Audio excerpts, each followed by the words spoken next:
भिखारी बना करोड़पति। एक दिन एक अमीर व्यापारी किसी काम से दूसरे गांव जा रहा था। रास्ते से चलते हुए उसे एक भिखारी दिखाई दिया।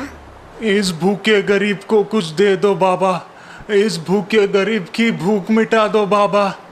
भिखारी को देख व्यापारी उसकी बुरी किस्मत पर हंसता है और कहता है, अरे भिखारी, तुम्हारी किस्मत इतनी खराब है कि अगर मैं तुम्हें भीख दूंगा तो मेरी भी किस्मत खराब हो जाएगी। कुछ तो दे दीजिए मालिक। व्यापारी अपनी जेब से एक कागज का टुकड़ा निकालता है और उसे वहां फेंक निकल जाता है। भिखारी उसे पैसा समझकर उठा लेता है। उस कागज के टुकड़े पर कुछ शब्द लिखे होते हैं जिन्हें वो भिखारी पढ़ता है। किस्मत एक सिक्का है जिसका दूसरा पहलू है मेहनत। उसे पढ़ भिखारी सोच में पड़ जाता है और अपने झोले में से एक सिक्का निकालकर उसे हवा में उछालता है। कुछ साल बीत जाते हैं। व्यापारी का व्यापार घाटे में चला जाता है और नौकरी ढूंढने वो उसी गांव वापस जाने की सोचता है। गांव में उसे एक मंदिर नजर आता है। वो उस मंदिर में जाकर प्रार्थना करने की सोचता है। व्यापारी को उस मंदिर के पास एक खूबसूरत फूलों की दुकान दिखाई देती है। वो थोड़े फूल खरीदने की सोचता है। सुनो श्रीमान, एक फूल देना। आपने मुझे पहचाना? नहीं। क्यों, हम पहले कभी मिले हैं क्या? हाँ, बहुत पहले। खैर छोड़िए, आप इतने परेशान क्यों लग रहे हो? लेकिन व्यापारी को अभी भी वो इंसान याद नहीं आता। वो सब जाने दीजिए, लेकिन क्या आप मुझे ये बता सकते हो कि हम कब और कहाँ मिले हैं? इस बात पे वो इंसान अपनी दुकान में लगी एक फ्रेम की तरफ इशारा करता है। व्यापारी जाकर उस फ्रेम पर लिखे शब्द पढ़ता है। किस्मत एक सिक्का है जिसका दूसरा पहलू है मेहनत। हाँ?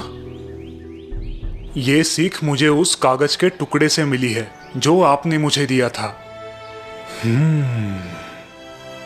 अगर उस दिन उस सिक्के को मैं नहीं पलटता तो शायद आज भी मैं एक भिखारी ही रहता।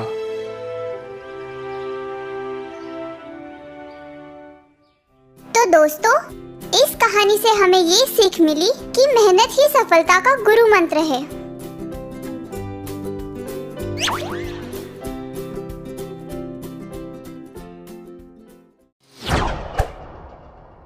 जादुई चेहरा। दूर दराज के एक राज्य में एक मंत्री अपने दो जुड़वा बेटियों के साथ रहता था। जुड़वा होने के बावजूद दोनों का स्वभाव एक दूसरे से बिल्कुल अलग था। एक का नाम था काव्या और दूसरी का किमिया। कितना खूबसूरत है आज का दिन और उतना ही खूबसूरत ये नजारा। मुझसे ज्यादा खूबसूरत नहीं हो सकता। हाँ मेरी प्यारी बहना, तुझसे ज्यादा खूबसूरत नहीं है। काव्या बचपन से बहुत ही शांत, सरल और समझदार थी। वही किमिया को अपने रंग रूप पर बहुत घमंड था। वो स्वार्थी और जिद्दी थी। दोनों के 19वें जन्मदिन पर मंत्री ने बहुत बड़ी दावत रखी। सभी राज्य के राजा और उनके परिवार को बुलावा भेजो। इस भव्य दावत में सभी लोग सज-धज कर आए थे। काव्या की नजर एक आकर्षक राजकुमार पर पड़ी। किमिया भी उसी राजकुमार को देख रही थी। वो देखो, वो राजकुमार कितने आकर्षक है। हाँ, आकर्षक तो है। राजकुमार तो मुझे ही पसंद करेंगे। क्यों? मुझ में क्या कमी है? तुम अच्छी तरह से जानती हो। दावत में राजकुमार के परिवार वाले किमिया के लिए शादी का प्रस्ताव रखते हैं। ये बात जानकर काव्या मायूस हो जाती है और जंगल की तरफ चल पड़ती है। जंगल की तरफ जाते वक्त उसे एक बुजुर्ग जादूगर रोक लेते हैं। मैं जानता हूँ तुम्हारा मन विचलित है। तुम जंगल में जा सकती हो, पर याद रखना, अपने कर्तव्यों का पालन करना।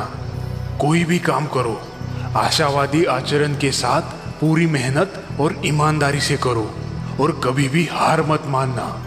काव्या, तुम बहुत समझदार हो, मुझे तुम पर पूरा यकीन है। जंगल में थोड़ी दूर जाते ही उसे एक अजीब सी आवाज सुनाई देती है। हाँ? ध्यान से देखने पर उसे हिलती हुई घास दिखाई देती है जहाँ से आवाज आ रही थी। काव्या घास के पास आकर देखती है। अरे ये क्या?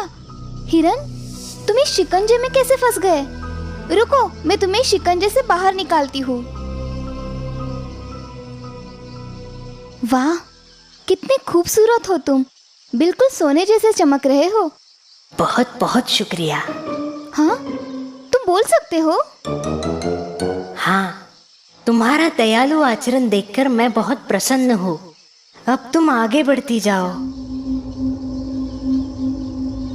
वो आगे जाती है। उस डरावने जंगल में आगे बढ़ते हुए काव्या को अब थोड़ा सा डर लगने लगता है। अरे बाप रे, कितना घना जंगल है। आगे जाकर काव्या को एक हंस जाल में फंसा हुआ दिखाई देता है। अरे ये क्या, तुम इस जाल में कैसे फंस गए? हंस बहुत छटपटा रहा था। शांत रहो, मैं तुम्हें इस जाल से छुड़ाती हूँ। काव्या उस जाल से हंस को बाहर निकालती है। जैसे ही हंस जाल से बाहर आ जाता है, वो अपने खूबसूरत पंख फैलाता है। अब तुम आजाद हो। शुक्रिया, तुमने मुझे जाल से आजाद करवाकर नया जीवन दिया है। हाँ, तुम भी बोल सकते हो? हाँ, तुम बहुत दरिया दिल और निस्वार्थ लड़की हो। अब तुम आगे बढ़ती जाओ। आगे जाकर काव्या को एक बेजान और सूखा हुआ पेड़ दिखाई देता है। अरे, ये पेड़ तो सूख गया है। लगता है इसे पानी की जरूरत है। वो पास की नदी के किनारे जाती है। वहाँ एक घड़ा रखा हुआ था। वो उस घड़े में पानी भरकर सूखे पेड़ पर डालती है। पानी डालते ही पेड़ में जान आ जाती है। हाँ, अरे ये क्या? हाँ, अरे अरे अरे, ये क्या हो रहा है? धन्यवाद, तुमने मुझे पानी दिया। हाँ, तुम भी बोल सकते हो। हाँ लड़की, तुम बहुत नेक दिल की हो और तुम्हें किसी भी चीज का लालच नहीं है। तुम्हारा दयालु आचरण देखकर मैं बहुत प्रसन्न हूँ और मैं तुम्हें तोहफे के तौर पर कुछ देना चाहता हूँ। जाओ, वहाँ जो नदी है उसमें एक डुबकी लगाओ। ठीक है, जैसी आपकी आज्ञा। काव्या आगे जाकर नदी में डुबकी लगाती है और जैसे ही वो बाहर आती है, उसे कुछ नया सा महसूस होता है। उसका रंग रूप अब बदल गया था। वो बहुत खूबसूरत हो गई थी। ये देखिए, लेकिन ये सब कैसे? ये तुम्हारे कर्मों का फल है। मेरा सौभाग्य है कि मुझे आपके दर्शन हुए। मैं ये नहीं जानती कि ये सब कैसे हुआ, लेकिन मैं बहुत खुश हूँ। हमेशा खुश रहो बेटा। मेरी एक सूखी टहनी तोड़ो। जैसे ही काव्या एक टहनी तोड़ती है, हाँ? वो टहनी एक अंगूठी में बदल जाती है। तुम्हें जब भी कोई दुख हो या मन चिंता से घिर जाए तो इस अंगूठी को चूम लेना। तुम्हारी सारी चिंताएं दूर हो जाएगी। वापस आते वक्त काव्या को वही जादुई हंस फिर दिखाई देता है। हंस ऊपर से लेकर नीचे तक हीरे की तरह चमक रहा था। वाह, कितने खूबसूरत हो तुम। तुम बहुत सुलझी और समझदार लड़की हो। मेरा ये पंख अपने पास रखो। तुम्हें जब भी मदद की जरूरत पड़े, इस पंख को हाथ में पकड़कर मुझे याद करना। अरे, तुम तो बिल्कुल ठीक हो गए। मैं स्वस्थ हूँ। तुम्हारी उदारता और दया से भरा मन देखकर मैं प्रसन्न हो गया हूँ। मैं तो बस अपने कर्तव्यों का पालन कर रही थी। तुम जब भी किसी मुसीबत में फंस जाओ, मुझे आवाज लगाना। मैं तुम्हारी मदद के लिए आ जाऊंगा। काव्या खुशी खुशी वापस जाती है। रास्ते में उसे वो बुजुर्ग जादूगर मिलता है। काव्या, तुम्हारे स्वभाव को देखकर उन्होंने तुम्हें ये उपहार दिए हैं जो जीवन भर तुम्हारे काम आएंगे। अब अपने घर जाओ, सब कुछ ठीक हो जाएगा। काव्या अपने घर वापस आ जाती है। काव्या, तुम इतनी खूबसूरत कैसे हो गई और कहाँ चली गई थी? और ये सब क्या है? एक बुजुर्ग जादूगर ने मुझे जंगल भेजा था। किमिया के मन में लालच आ जाता है। वो सीधे जाकर बुजुर्ग जादूगर से मिलती है। काव्या मायूस थी, इसीलिए उसे जंगल में भेजा था। तुम्हें ऐसी कोई परेशानी नहीं है? नहीं, मैं भी जाना चाहती हूँ जंगल में। ठीक है, तुम जाना चाहती हो तो जाओ, लेकिन याद रखना, जो भी काम करोगी पूरी ईमानदारी से करना। किमिया जंगल में जाती है। बिल्कुल काव्या की तरह उसे भी हिरन मिलता है। मेरी मदद करो। कोई मेरी मदद करो। मैं यह वक्त बर्बाद नहीं करना चाहती हूँ। मुझे जल्द से जल्द और भी खूबसूरत बनना है। वो उसे अनदेखा करके आगे बढ़ जाती है। किमिया आगे जाकर हंस को जाल में फंसा हुआ देखती है, पर वो उसे अनदेखा करती है। आगे जाकर उसे सूखा हुआ जादुई पेड़ दिखाई देता है। तुम वही हो ना जिसने मेरी बहन को पानी में डुबकी लगाने के लिए कहा था? मुझे भी बताओ, कहाँ है वो नदी? मैं भी खूबसूरत होना चाहती हूँ। किमिया की बात सुनकर जादुई पेड़ अपने असली रूप में आता है और किमिया को अपनी शाखाओं से पकड़ लेता है। खूबसूरत? हाँ हाँ, बहुत खूबसूरत बनना चाहती हूँ। तुमने अपनी जिंदगी में ऐसा कौन सा काम किया है जो प्रशंसनीय है? तुमने कभी निस्वार्थ भाव से किसी की मदद की है? किसी का दर्द दूर करने की कोशिश की है? या ऐसा कोई भला काम जिससे किसी का उद्धार हुआ हो? नहीं। लड़की, तुम गलत जगह आई हो। पहले अपने मन से नकारात्मक भाव हटा दो। अपने अपनों से मिलजुल कर रहो। दूसरों के प्रति सकारात्मक दृष्टिकोण रखो। तुम अपने आप खूबसूरत बन जाओगी। किमिया वहां से सीधे अपने घर लौट आती है और अपनी बहन से उसके बुरे बर्ताव के लिए माफी मांगती है। तो दोस्तों, इस कहानी से हमें ये सीख मिलती है कि इंसान का स्वभाव उसे खूबसूरत बनाता है, ना कि उसका रंग रूप।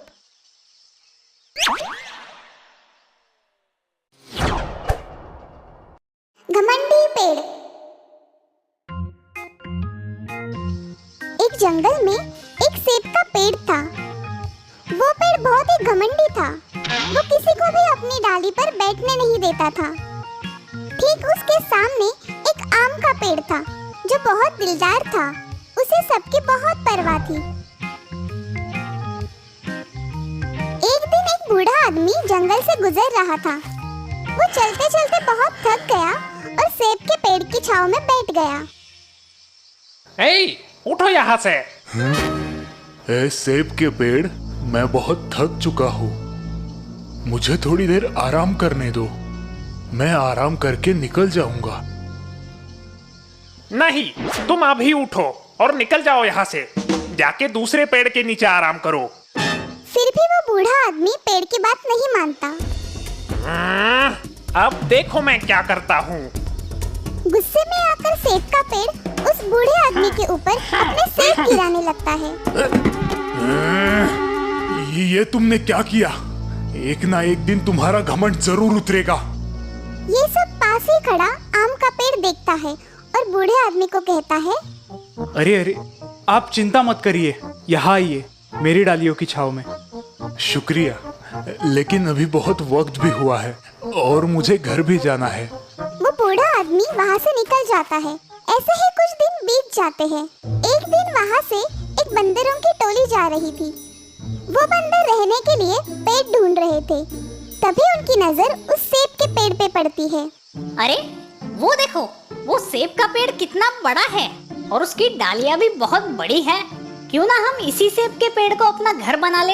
हाँ हाँ, ये बहुत बड़ा है। चलो हम उस सेब के पेड़ से जाकर पूछते हैं। बंदरों की टोली सेब के पेड़ के पास जा पहुंची। सुनो, क्या हम इस पेड़ पर रह सकते हैं? नहीं, तुम यहाँ नहीं रह सकते। बंदरों की टोली सेब के पेड़ से बहुत विनती करती है, फिर भी सेब का पेड़ नहीं मानता। बंदरों को सामने एक आम का पेड़ दिखाई देता है। फिर वो उसके पास जाते हैं। सुनो, क्या हम इस पेड़ पर रह सकते हैं? हाँ जरूर, क्यों नहीं। बंदरों की टोली खुश हो गई और उस आम के पेड़ पे रहने लगी। बंदरों को रोज ताजे ताजे आम भी खाने मिल रहे थे। ऐसा रोजाना चलने लगा। एक दिन कुछ लकड़हारे जंगल में पेड़ काटने आते हैं। उनकी नजर आम के पेड़ पे पड़ती है। अरे वो देखो, वो आम का पेड़ कितना बड़ा है। इसे बेचकर हम बहुत पैसे कमाएंगे। लकड़हारे आम के पेड़ के पास जाते हैं। उन्हें उस पेड़ पर बहुत सारे बंदर दिखाई देते हैं। अरे ये क्या, इस पेड़ पर तो बहुत सारे बंदर हैं। हम इस पेड़ को नहीं काट सकते। तभी एक लकड़हारे की नजर उस सेब के पेड़ पर पड़ती है। अरे वो देखो, सामने एक बड़ा सेब का पेड़ है। चलो हम उसे काटते हैं। लकड़हारे सेब के पेड़ को काटने लगते हैं। ये देख सेब का पेड़ अपने बचाव में उन पर सेब गिराने लगता है। फिर भी लकड़हारे नहीं रुकते। बचाओ बचाओ, कोई मेरी मदद करो, बचाओ। अरे तुम्हें उस सेब के पेड़ को बचाना चाहिए, जाओ उसकी मदद करो। नहीं, हम नहीं करेंगे उसकी मदद, वो बहुत बुरा और घमंडी है। अरे नहीं दोस्तों, ऐसा मत बोलो, फिर उसमें और हम में क्या फर्क रह गया। ठीक है, हम उसे बचाते हैं। सारे बंदर सेब के पेड़ पर चढ़ जाते हैं। रुको लकड़हारे, पेड़ को तोड़ना बंद करो। नहीं, हमें ये पेड़ तोड़ना है। तुम जाओ अपना काम करो। तभी सारे बंदर गुस्सा होकर सेब निकालकर लकड़हारे को मारने लगे। अरे अरे, ये बंदर हमारी जान ले लेंगे, भागो यहाँ से। शुक्रिया दोस्तों, तुम कितने अच्छे हो। मैंने तुम्हें यहाँ नहीं रहने दिया, फिर भी तुमने मेरी जान बचाई। आज से तुम यहाँ रह सकते हो और मेरे फल भी खा सकते हो। शुक्रिया बोलना है तो उस आम के पेड़ को बोलो। उसने हमें तुम्हारी मदद करने के लिए मनाया, नहीं तो हम तुम्हारी कभी मदद नहीं करते, क्योंकि तुम्हें घमंड ही इतना है। अब बंदरों की टोली दोनों पेड़ों पर खुशी खुशी रहने लगी। सेब का पेड़ भी सभी को आसरा देने लगा। तो दोस्तों, इस कहानी से हमें ये सीख मिलती है कि हमें कभी भी खुद पर घमंड नहीं करना चाहिए।